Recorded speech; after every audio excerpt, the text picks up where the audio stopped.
বেরুসকে, তারপরেও যদি তোমার কথা না শুনে কঞ্চি করে চাপকাবে। কিসে করে? কঞ্চি করে। মনে করে বড় ভাই বসে আছে, আচ্ছা বলো তো ভাই, তোমার বোনের ফিগার নিয়ে যদি অন্য ছেলে খারাপ কমেন্ট করে তোমার গায়ে লাগবে না লাগবে না? গায়ে লাগবে। তুমি তোমার বোনকে বলো, তুই বেপরদাহীন ভাবে রাস্তায় বেরোসনি, এরপরেও যদি কথা না শুনে কঞ্চি করে চাপকা। নবীর জামানায় একটা স্বামী বিদেশে কাজে যাচ্ছে, তার স্ত্রীকে বলে গেল, স্ত্রী আমি বাড়িতে না আসা পর্যন্ত তুমি বাড়ি থেকে পা বার করবে না। শুনছেন? কে বললো? আমি বলি। কাকে বললো? স্ত্রীকে। এখন কিছুদিন পর স্ত্রী বাপের খুব শরীর খারাপ, নবীর দরবারে খবর পাঠিয়েছে, হুজুর আমি কি আমার আব্বাকে দেখতে যেতে পারি? নবী বলছে, মা আমার আব্বার খুব শরীর খারাপ, আমি কি দেখতে যেতে পারি? নবী বলছে, মা তোমার না যাওয়া উত্তম। মেয়েটা সবর করে রয়ে গেল। কিছুদিন পর মেয়েটার আব্বা ইন্তেকাল হয়েছে। মেয়েটা আবার নবীর দরবারে খবর পাঠিয়েছে, হুজুর এবার কি আমি আমার বাপকে দেখতে যেতে পারি? নবী বলছে, মা তোমার না যাওয়াটাই উত্তম, যদি তুমি যাও তোমার ব্যক্তিগত ব্যাপার।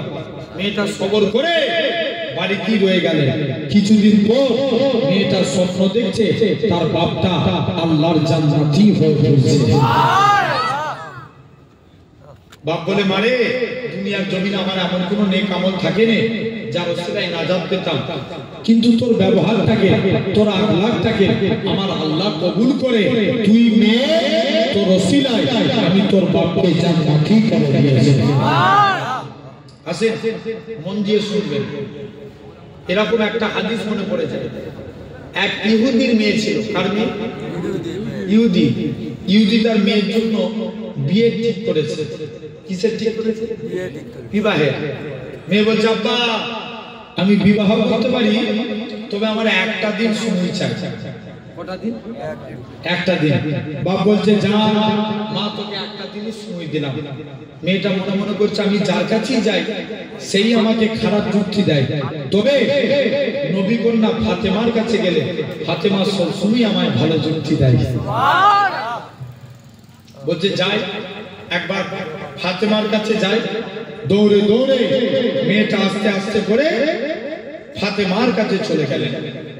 যাই ফাতেমার কাছে, মেয়েটা দৌড়ে দৌড়ে চলে গেলেন।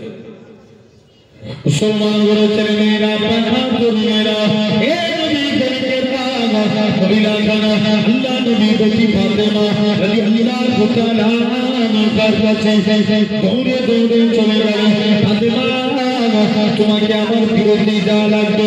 ফাতেমা আমার আব্বা আমার জন্য বিয়ে ঠিক করেছে, আমি কি বিয়েতে রাজি? ফাতেমা বলে, তুমি বাবা মা সন্তানের জন্য কখনো খারাপ চাই না, তুমি তোমার বাবার কথা মতো বিবাহ করে না। ইহুদির মেয়ে গানা বলে, ফাতেমা ঠিক আছে আমি বিবাহ করতে রাজি। আজকের দিনে ইহুদির মেয়ে বলে, ফাতেমা আমি তোমার কথাতে রাজি, আমি আমার বাপের পছন্দ মতো বিবাহ করতে রাজি, তবে ফাতেমা তোমাকে আমার বিরতি দেওয়া লাগবে। ফাতেমা বলে, ইহুদি না না না না, এটা মানা যাবে না, তোমরা হলো ইহুদি, আমরা হলাম মুসলমান, কেমন করে তোমাদের দিকে বাড়িতে যায়? আল্লাহ নবী বলে, ফাতেমা রাদিয়াল্লাহু তাআলা আনহা প্রথম করে কাঁদে, ইহুদি ঠিক আছে কেদনা কেদনা, আল্লাহ যদি রাজি থাকে আমি ফাতেমা তোমার বিয়েতে যাব। কে রাজি থাকবে? আল্লাহ রাজি থাকবে। বলছে যাই। মেয়েটা আস্তে আস্তে করে ফাতেমার কাছ থেকে চলে আসে। বাপের কাছে কতদিন সময় চেয়েছিল? একদিন। আব্বা আমার একদিন মিটে গেছে, আপনি যেই ছেলেকে পছন্দ করেছেন আমি তাকে বিবাহ করব, তবে আব্বা আমি বিবাহ করব, আমার একটা দিন সময় চাই। কটা দিন? একটা দিন। মা দিয়েছি তো আব্বা, আপনার পছন্দের ছেলেকে বিয়ে করব। বাপ তাড়াতাড়ি রাজি। মেয়ের জন্য কুটুম সাক্ষাৎ আত্মীয় স্বজন দাওয়াত হয়ে গেল। কি তাড়াতাড়ি করে বিয়ের দিন ঠিক হয়ে গেল। তুই আমার একমাত্র মেয়ে, তোর বিয়ে আমি ধুমধাম করে বিয়ে দেবো। ইহুদির মেয়ে এখন বলছে, আব্বা আমি আমার অনেক বন্ধু বান্ধবীকে দাওয়াত করেছি। বলছে ঠিক আছে মা। বলছে আব্বা তবে আমি নবী কন্যা ফাতেমাকে দাওয়াত করেছি। কাকে? ফাতেমাকে দাওয়াত করেছি। ইহুদি এখন মাথা খারাপ, মা তুই কাকে দাওয়াত করেছিস? আমাদের বিয়ে বাড়িতে কত নামি দামি ব্যক্তি আসবে, আর তুই ফাতেমাকে দাওয়াত করেছিস?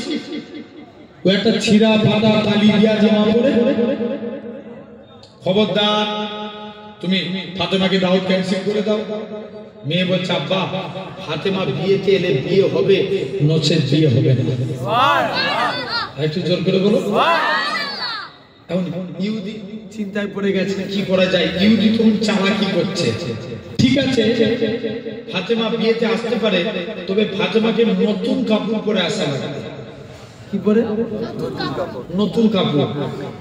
ইহুদি চালাকি করছে। এখন মানুষ চালাক না বোকা? চালাক। এক লোক মসজিদে বসে বসে শুধু আল্লাহ আল্লাহ জিকির করছে। হুজুর জিজ্ঞেস করছে, আগো চাচা তুমি যে জিকির করো তোমার সংসার চলে কি করে? চাচা বলছে, বাবা তুই বুঝবি নি, আমার বাপের যত জমি জায়গা ছিল সব বিক্রি করে দিয়েছি, ব্যাংকে মোটা অঙ্কের টাকা ডিপোজিট করে রেখেছি, সুদ তুলি খায় আর আল্লাহ আল্লাহ করি। কি খায়? জোরে বলো। সুদ খায় আর কি করে? আল্লাহ আল্লাহ করে। আর হুজুর বলছে, আগো চাচা সুদ খাওয়া গুনাহ তুমি জানো নি? বলছে জানি তো, ওই জন্য ব্যাংকের বই আমার নামে করে রাখি না, আমার স্ত্রীর নামে করে রেখেছি। কত চালাক দেখছেন না? এখন বলছে যাই ফাতেমাকে, বলছে মা ফাতেমা আসতে পারে, কি পরে আসতে হবে? নতুন কাপড় পরে। আর ইহুদি জানে ফাতেমা নতুন কাপড় কিনতে পারবে না।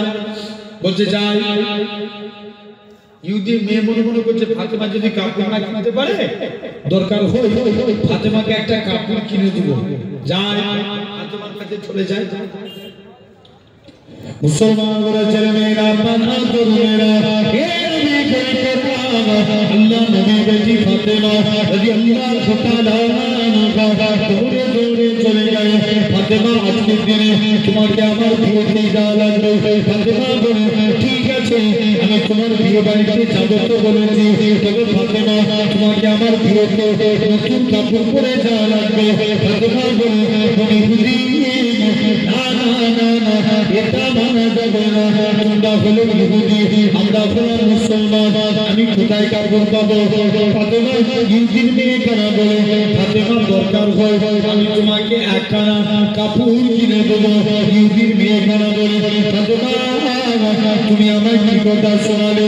আমার আব্বা জান যদি দুনিয়ার সম্পত্তি চাইতো, আমার আল্লাহ পাক আমার পৃথিবীর সম্পত্তি আমার আব্বা জানের প্রথমে রেখে দিতে। আরো চিনলে বলুন শুধু তাই নয়, আল্লাহ নবী বেটি ফাতেমা কাপড়টা এরকম ভাবে বলে ঠিক আছে আমি তোমার বিয়েতে যাব, তবে নতুন কাপড় পরিয়ে যাব। ইহুদির মেয়েটা আল্লাহ নবী বেটি ফাতেমা এরকম ভাবে ফাতেমার কাছ দিয়ে চলে গেল। ফাতেমা নামাজ করে দোয়া চায়, আল্লাহ পাক তুমি আমার একটা কাপড়ের বন্দোবস্ত করিয়ে দাও। ফাতেমা দোয়া চাইতে দেরি, কাপড় আসতে দেরি হলো না। ফাতেমা কাপড়টা নিয়ে দৌড়ে দৌড়ে দৌড়ে আল্লাহ নবী হুজরা মুবারকে চলে গেলেন। ইয়া রাসূলুল্লাহ হাবিবাল্লাহ ও যুবকে আল্লাহ নবী ফাতেমা দোয়া চাইতে দেরি, কাপড় আসতে দেরি হলো না। ফাতেমা কাপড়টা নিয়ে আল্লাহ নবী হুজরা মুবারকে চলে গেলেন। আসসালাতু ওয়াসসালামু আলাইকা ইয়া রাসূলুল্লাহ হাবিবাল্লাহ। আমি ফাতেমা নামাজ পড়ে দেখি আমার বাড়িতে দামি শাড়ি। আল্লাহ নবী বলে কোথা থেকে পেলে? আল্লাহ নবীর কাছে জিবরাইল আমিন চলে আসে। ইয়া রাসূলুল্লাহ হাবিবাল্লাহ ফাতেমার ব্যবহারে আল্লাহ খুশি হয়ে গিয়ে জান্নাতুল ফেরদৌস থেকে ফাতেমার জন্য শাড়ি খানা পাঠিয়েছে। আল্লাহ নবী বলে ও বেটি ফাতেমা শুনে কি দাও, তুমি এখান থেকে চলে যাও। ফাতেমার শাড়ি খানা নিয়ে দৌড়ে দৌড়ে দৌড়ে আল্লাহ নবী হুজরা মুবারকে এই ইহুদির বিয়ে বাড়িতে চলে গেলেন। ফাতেমা শাড়ি দিয়ে এমন চমকাতে লাগো গোটাই বিয়ে বাড়িটা আলোকিত হয়ে গেছে। আল্লাহ নবী বলি ফাতেমার কাছে সবাই মিলে বলে ফাতেমা তুমি এই শাড়ি পেলে কোথায়?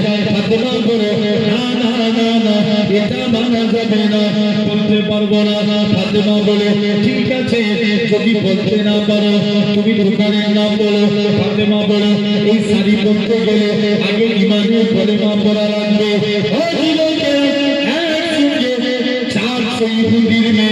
ফাতেমার কাছে আসিও ইমানের কলেমা পড়ে মুসলমান হয়ে গেল। একটু জোরে বলা গেল। কত মেয়ে? 400 ইহুদির মেয়ে। তাহলে আমাদেরকে ভাবতে হবে এই কবর কার জন্য জান্নাত আর কার জন্য জাহান্নাম। ভাই এই হাত ভেঙে গেলে কষ্ট কম না বেশি? বেশি না? ও কত কষ্ট। তুমি বেঁচে আছো বাপ, একবার নিজেকে ফিল করো যে আমি বেঁচে আছি, চোখে একটা রড ঢুকে গেছে। কষ্ট কম না বেশি? বেশি না? কত কষ্ট। তুমি বেঁচে আছো, তোমার চোখে, শুনছেন, তুমি বেঁচে আছো। আমি মেদিনীপুরে এক জায়গায় দাওয়াতে গেলাম, তো ওখানে একজনের ক্যান্সার হয়েছে। আমাকে দু একটা ছেলে এসে বলছে ভাইজান একটু গায়ে হাত দিয়ে দিবেন। গেলাম, যে দেখি যেই জায়গাটায় ক্যান্সার হয়েছে ওই জায়গাটায় পোকা নীল করছে। কি করছে? পোকা পোকা নীল করছে। কত কষ্ট। বলুন তো বাবা, আপনি বেঁচে আছেন, 10 লক্ষ টাকা খরচা করে বাড়ি করেছে, আগামীকাল আপনি মারা গেলেন। ইমাম সাহেব ঘোষণা করে দিল আগামীকাল জোহর বা অমুকের জানাজা।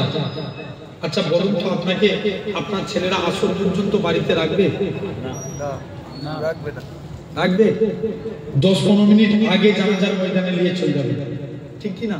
তুমি চিন্তা করে দেখো, দুনিয়ার টাকা দুনিয়াতে রয়ে গেল, সব বরবাদ।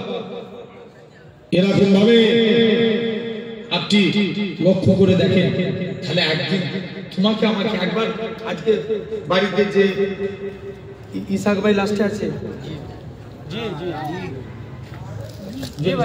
দোয়া হয়ে যাবে, দোয়ার পরে বাড়ি যাবে, বাড়িতে গিয়ে মনে মনে চিন্তা করবে, যার বাড়িতে যে চিন্তা করে দেখবেন যে আল্লাহ আমি যদি শুনছি আমার কথা, চোখটাকে বন্ধ করবে, চোখটা বন্ধ করে মনে মনে ভাবেন আল্লাহ আমি এই মুহূর্তে মরে গেছি, আমাকে আমার আত্মীয় স্বজনরা খাটিয়ায় করে জানাজার ময়দানে নিয়ে চলে গেছে, আল্লাহ একটু পরে আমাকে কবরে রেখে দিয়ে চলে আসবে, মুনকার নাকির ফেরেশতা আসবে, আমি কি উত্তর দেব? একবার চিন্তা করে দেখো, জীবন পরিবর্তন হয়ে যাবে। মুসলমান ছেলেমেয়েরা, বাহাদুরেরা,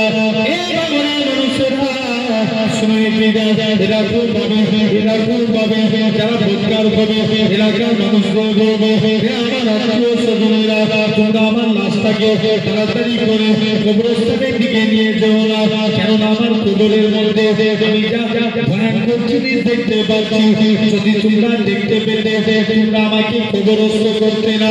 আল্লাহ নবী যারা ইমানদার হবে এলাকার মানুষদের বলবে আমার আত্মীয় স্বজনেরা তোমরা আমার লাশটাকে তাড়াতাড়ি করে কবরস্থানের দিকে নিয়ে চলো, কেননা আমি আমার কবরের মধ্যে আল্লাহ দয়ার জান্নাত দেখতে পাই। যারা ঈমানদার, এরপরে 41 পা মুরাদ এসেছে। কত পা? 41 পা। বান্দাকে কবর থেকে তুলে বসানো হলো। বান্দা দুনিয়ার জমিনে আল্লাহ তুমি কি কেউ অ্যাক্সিডেন্টে মারা গেছে সেও ভালো হয়ে যায়, পুরো কবরবাসী জিন্দা হয়ে যাবে, হবে না? 41 পা রেখে আসার সাথে সাথে কবরবাসী পুরো জিন্দা হয়ে যাবে। মুসলমান ছেলেমেয়েরা, বাহাদুরেরা, এই কবরের মানুষেরা শুনে কে যায়, কেউ অ্যাক্সিডেন্টে মারা গেছে, আল্লাহ তার রোগকে ভালো করে দিবে কেউ প্যারালাইসিস হয়ে মারা গেছে আল্লাহ তাকে ভালো করে দিবে এরকম ভাবে কেউ আপনার রোড অ্যাক্সিডেন্টে মারা গেছে সেও ভালো হয়ে যাবে আল্লাহ নবী জানা বান্দাকে এরপরে কবর থেকে তুলা হবে কবরবাসী তার আত্মীয় স্বজনদের পায়ের আওয়াজ শুনতে পাবে আমার আত্মীয় স্বজনেরা তোমরা আমার কোথায় রেখে দিয়ে চলে গেলে এই দেখো আমি তোমার আব্বা আজকে এই জায়গায় বসে আছি আমাকে বাড়ি নিয়ে চলো কেউ কথা শুনতে পাবে না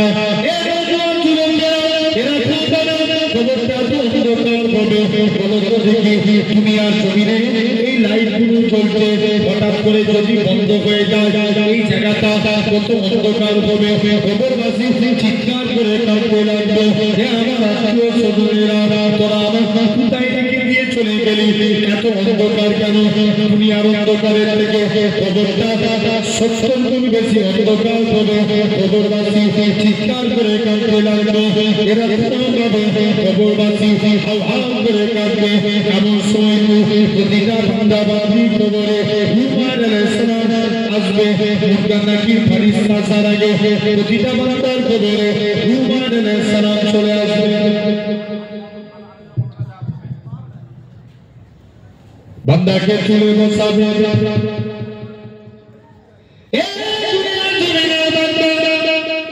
বলো তো দেখি তোমার আজকে দিনে কি ব্যাপার বলো কবরবাসী এরকম ভাবে তুমি আজকে দিনে খাতা কলমে লিখো হযরত হুমায়ুন আলাইহিস সালাম কি নেকার বলে কি বলতে বলে প্রতিটা বান্দা বান্দি মাথা দিক থেকে এক টুকরা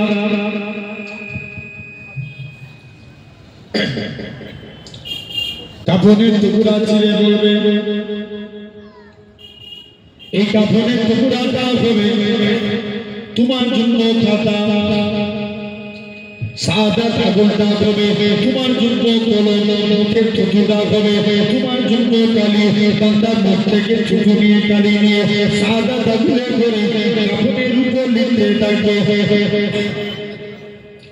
লিখতে লিখতে বান্দা মুখের ছুটু ঘুরিয়ে যাবে তথাপিও লেখা শেষ হবে না হযরত হুমায়ুন আলাইহিস সালাম কি নেকার বলে কি বলতে বলে প্রতিটা বান্দা বান্দি ওই গলায় কাফনের টুকরাটা গলায় ঝুলিয়ে দিয়ে চলে যাবে কাল কিয়ামতের ময়দানে যারা অন্যায় করবে আল্লাহ আফসোস করে বলবে ওরে আমার বান্দা তোদেরকে হেদায়েতের পথে আনার জন্য আমি আল্লাহ যুগে যুগে কত আমার নবী রাসূল পাঠিয়েছি তারপরে যারা অন্যায় করেছে বান্দা ভেবেছে দুনিয়ায় মিথ্যা কথা বলে পার হয়ে গেছে আল্লাহর কাছে মিথ্যা কথা বলে কি পার হওয়া যাবে যাবে না আল্লাহ নামাজ পড়েছিলাম তোমার ফারিস্তারা লিখে নে পূজা লিখেছিলাম তোমার ফারিস্তারা লিখে নে ভোজ করেছিলাম তোমার ফারিস্তারা লিখে নে আল্লাহ বলবে তবে সিজদা দে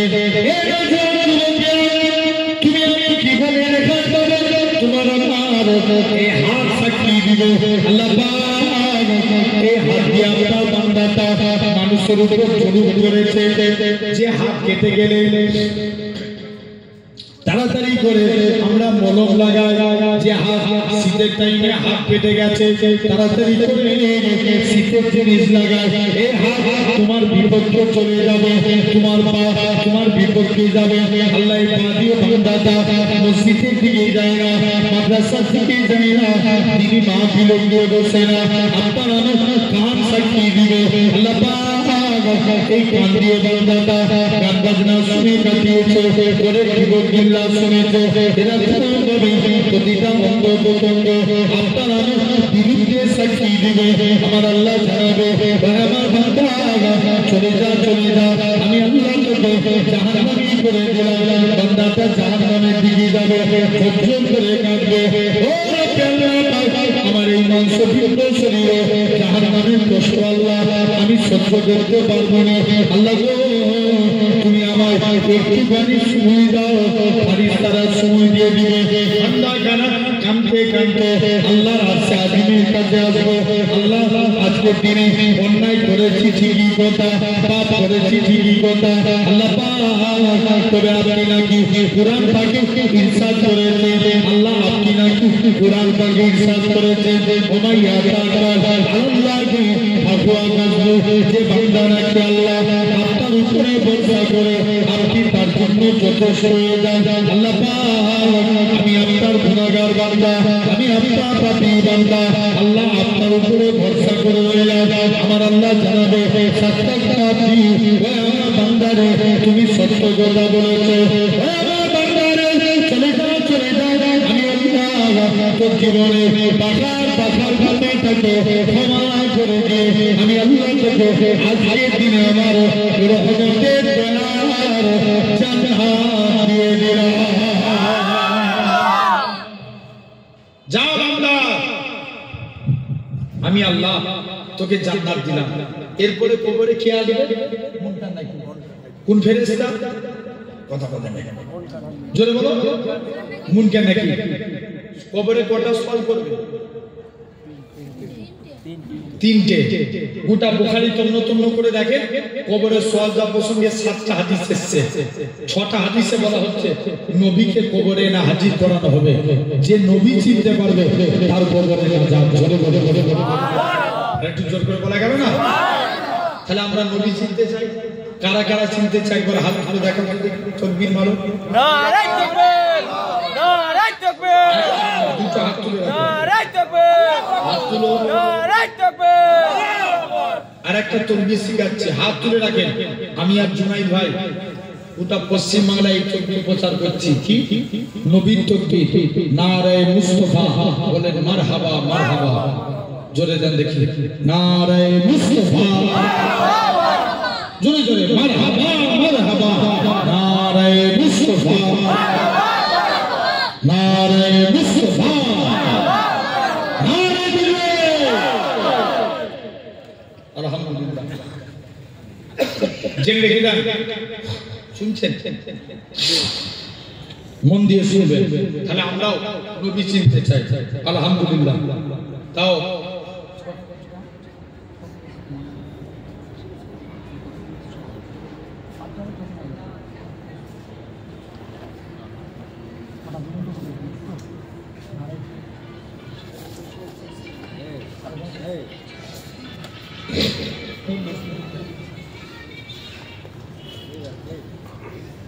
জেনে রেখে দেন একবার দুরূদ শরীফ আল্লাহুম্মা।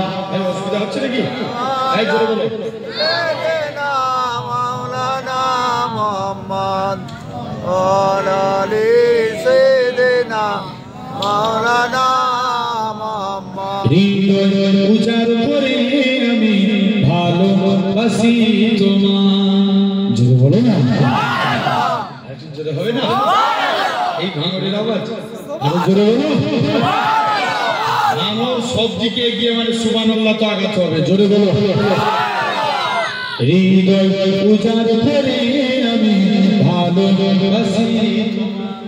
ইয়া নবী, এই গজলটা বলবে। কোনটা? ইয়া নবী, ইয়া নবী, এটা বলো, এটা বলো, এটা হোক। হৃদয় উজাড় করে আমি ভালোবাসি তোমায়।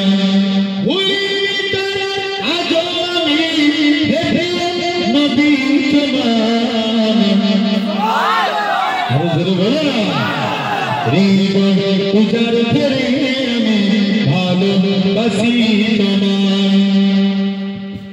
তোমাকে ভালোবাসতে বাসতে হয়ে যাবে আমার মরণ। চাইব শুধু তোমায় সদা, চাই না রঙিন ভুবন। তোমার ছবি মনের কাবা চোখ করে রেখেছি, তোমার নামে নিজের পাতায় শত কবিতা লিখেছি। তুমি আমার জীবন, তুমি আমার মরণ। বুঝি না কিছু তুমি বিনে, কবে তোমায় কাছে পাই। জোরে বলে না, আরেকটু জোরে হবে না? হৃদয় উজাড় করে আমি ভালোবাসি তোমায় হৃদয় উজাড় করে আমি ভালোবাসি তোমায় থাকবে কত আর দূরে দূরে তুমি আমাকে ছেড়ে থাকবে কত আর দূরে দূরে তুমি আমাকে ছেড়ে শান্ত করো এমনটা দিদার দিয়ে আমার হৃদয় উজাড় করে আমি ভালোবাসি তোমায় দরুদ শরীফ আল্লাহুম্মা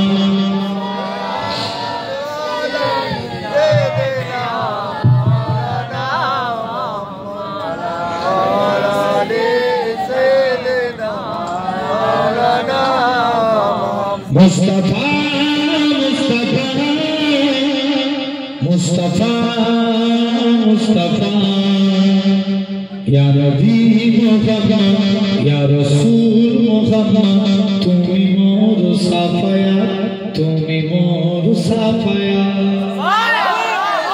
আর আমার আব্বাগুলো বলেন জোরে সুবহানাল্লাহ তুমি মোর সাফায়া তুমি মোর সাফায়া या नबी मुहम्मद या रसूल मुहम्मद তুমি মোর সাফায়া তুমি মোর সাফায়া পেলে দিদারে জীবন তোমাকে খোদার কসম কলিজার ফুল দিয়ে তো ধোয়াবো তোমার কদম ওই স্ফুরণি দেখে ভাঙি ইসকে সকল দাম তুমি মোর সাফায়া তুমি মোর সাফায়া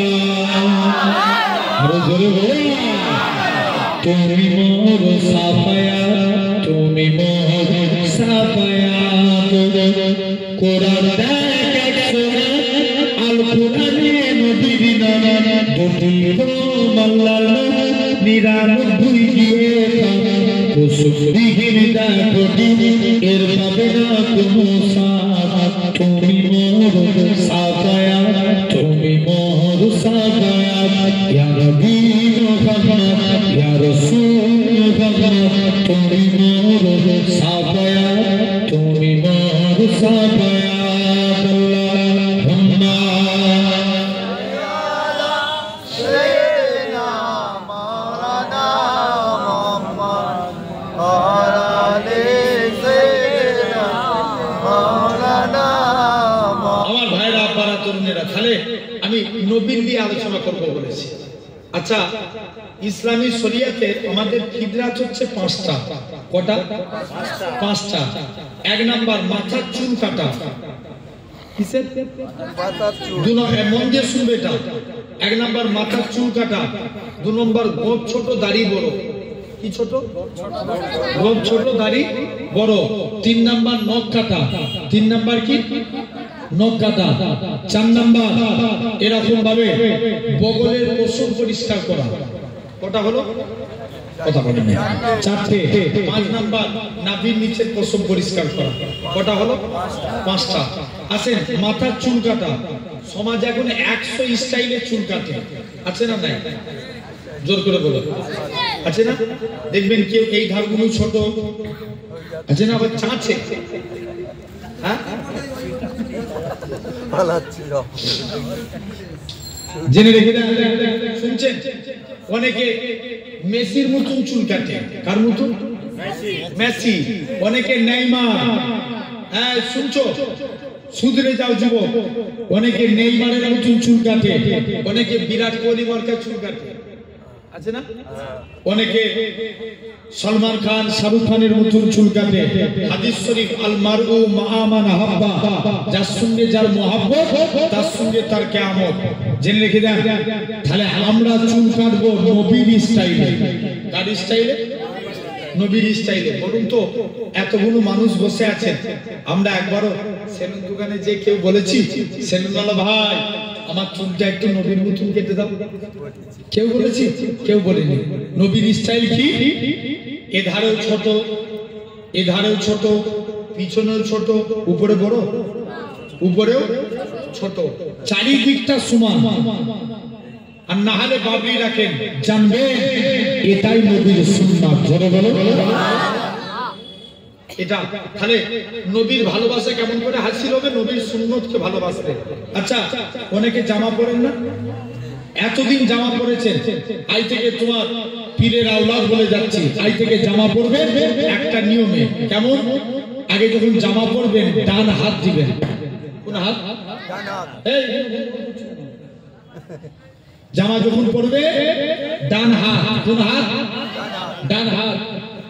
আপনি যখন স্যুট পরবেন ডান পা। কোন পা? ডান পা। আচ্ছা, স্যুট কিংবা লুঙ্গি গাঁটের নিচে পড়া যাবে না। কোথায় পড়তে হবে? গাঁটের উপরে। জেনে রেখে দাও, অনেকে গাঁটের নিচে পড়ে ফেলে, আছে না? হারাম হবে। জেনে রাখো ভাই, গাঁটের উপরে পড়বেন। যখন স্যুট পরবে আগে ডান পা দিবেন। কোন পা? ডান পা। পায়জামা পরবেন ডান পা, জামা পরবেন ডান হাত, গেঞ্জি পরবেন ডান হাত, কাউকে কিছু দিবেন ডান হাত, কারু কাইতে কিছু নেবেন ডান হাত। এই ডান ডান ডান কিয়ামতের দিন আল্লাহ বলবে, এই তোরা যারা ডানপন্থী আছিস আগিয়ে আয়। বান্দা জিজ্ঞেস করবে, কেন আল্লাহ? আল্লাহ বলবে, যা, আমার মুস্তাফা রাইট সাইডকে ভালোবেসেছে, তোরা আমার নবীর সুন্নাত মেনেছিস, আমি আল্লাহ তোদেরকে নাজাত দিয়ে দিলাম। জোরে বলো। কোন দিকটা মানার জন্য? জোরে বলো, জোরে বলো। ডান সাইড। তাহলে আমরা নবী মানতে হলে নবীর সুন্নতকে ভালোবাসবো। বলো ইনশাআল্লাহ। পালন করবো তো? দেখবেন অনেকে যখন ভাত খাবেন মাকে যে বলবেন আমাকে দস্তরখান বিছিয়ে দাও। কি বিছাতে বলবেন? দস্তরখান। যখন আপনি যাই কিছু করেন দস্তরখান বিছাবেন, জানবেন দস্তরখান বিছিয়ে ভাত খাওয়া নবীর সুন্নাত। জোরে বলো। এটা কোনো চাপের কাজ? চাপের কাজ না। জানবেন মানার মতো মানেন নবীকে। যারা মেনেছিল, দেখেন আপনার মদিনা শরীফে একজন ইমাম ছিলেন, নাম হযরতে আসেন। মুখ দিয়ে কথা বলছে, খুশবু বার হচ্ছে। জোরে বলবে না? বার হচ্ছে খুশবু। আচ্ছা, আমরা যদি মেসওয়াক না করি, ব্রাশ না করি, আমাদের মুখ দিয়ে কি বার হবে? দুর্গন্ধ। সবাই মিলে যে বলছে আছে, আর নয় বদল ভাই চলেছে। মাশাআল্লাহ। আমার পরবর্তী না, আমার পরবর্তী আমার ভাই জনাব হযরত মাওলানা খৈরুজ্জামান সাহেব আপনাদের কাছে আলোচনা করবেন। আমি গুনাহগার, আপনাদের থেকে বিদায় নেব। ভাই এসে বসে আছে, জাস্ট তারপরেও বললাম, এমন সময়তে দেখতে পাওয়া যায় নবী তিনি কুরআন পড়ছে আর নবী খুব খুশি হয়ে গেলেন। বাবা জিহ্বাটা বার করে দাও। স্বপ্নে নবী জিহ্বার মধ্যে থুথু দিয়েছেন। সাহাবী বলে, ওই আল্লাহর ওলি মদিনা মসজিদের ইমাম আসেন বলে, আল্লাহর কসম পরের দিন সকালবেলায় উঠে দেখি আমার মুখ দিয়ে খুশবু বার হচ্ছে। তাহলে খবরদার, জাস্ট এক লাইন শুনে বলে দিচ্ছি। ভাইরা রিকোয়েস্ট করেছে, আমি যদি হতাম মদিনার বুলবুলি, ওরে উড়ে দেখিতাম মদিনা কুলি ভুলি। জোরে বলো না। আমি যদি হতাম মদিনার বুলবুলি, উড়ে উড়ে দেখিতাম মদিনা কুলি ভুলি। শুনতাম মসজিদে নববীর মধুর আযান, সুরে সুরে উড়তাম মদিনার আসমান। আরো জোরে বলো না। শুনতাম মসজিদে নববীর মধুর আযান, সুরে সুরে উড়তাম মদিনার আসমান, মদিনার আসমান। ডানা মেলে সাফ করিতাম মিম্বরে বাড়ি, ওরে উড়ে দেখিতাম মদিনা কুলি কুলি। আলহামদুলিল্লাহ, আল্লাহ কবুল করেন। আপনারা যাবেন ফুরফুরা শরীফ থেকে আরো 30 কিলোমিটার দূর পিন্নগর শরীফ। দাদা হুজুরের একজন দেশে বায়াত খলিফা এবং ছোট হুজুর কেবলার বিআই স্যার পিন্নগরের হুজুর কেবলা, যিনাকে আল্লাহ 115 থেকে 118 বছর হায়াত দিয়েছিলেন। জোরে বলবেন না। সেই ঘরের বাচ্চা আপনাদের কাছে এসেছি, আলোচনা করলাম। আল্লাহ কবুল করে নেন। সকলে আমার জন্য দোয়া করেন, আমি আপনাদের জন্য দোয়া করি। আমাকে একটু সালাম দেন। ওয়া আলাইকুম আসসালাম। আসসালামু আলাইকুম। ভাই এসেছে, ভাইয়ের মুখ থেকে আলোচনা শুনে সকলে একবার দরুদ শরীফ سيدنا مولانا محمد وعلى آله سيدنا مولانا محمد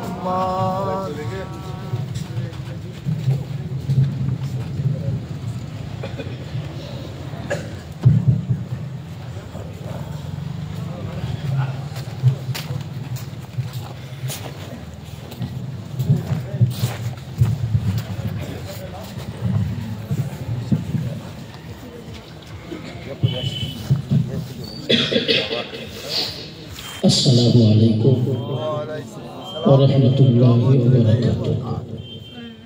जी आवाज देना भी करता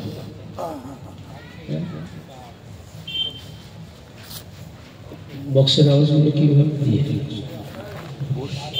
आवाज का बेस बढ़ाना दिए बेस को दिए हेलो हेलो हेलो हेलो